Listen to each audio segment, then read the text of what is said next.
बेळगाव शहरातील चव्हाडगल्ली परिसरात गेल्या अनेक दिवसापासून ड्रेनेज पाईपलाईन वारंवार तुंबणे, सांडपाणी रस्त्यावर येणे आणि दुर्गंधी पसरल्यामुळे नागरिकांना मोठ्या त्रासाला सामोरे जावे लागत होते। या समस्येची तातडीने दखल घेत बेळगाव उत्तरचे आमदार आसिफ शेठ यांनी परिस्थितीची पाहणी करून तातडीने ड्रेनेज दुरुस्ती आणि आवश्यक विकास कामे सुरू करण्याचे आदेश संबंधित अधिकाऱ्यांना दिले। चव्हाडगल्ली परिसरातील परिस्थितीची पाहणी करताना आमदारांनी स्थानिक नागरिकांशी संवाद साधून त्यांनी अडचणी जाणून घेतल्या।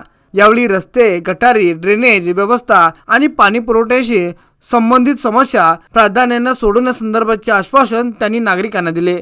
यावेळी बोलताना आमदार आसिफ शेठ म्हणाले की चव्हाडगल्लीसह शहरातील अनेक भागामध्ये जुन्या ड्रेनेज व्यवस्थेमुळे वारंवार समस्या निर्माण होत आहेत।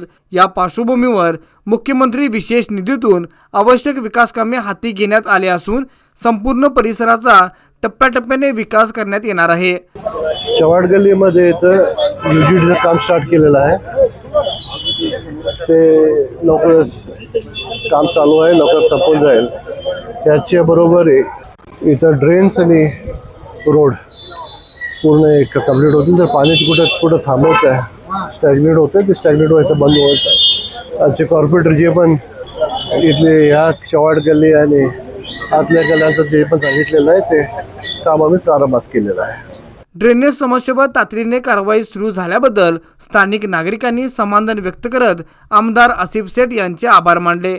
यावेळी परिसरातील महिला, युवक आणि नागरिक मोठ्या संख्येने उपस्थित होते।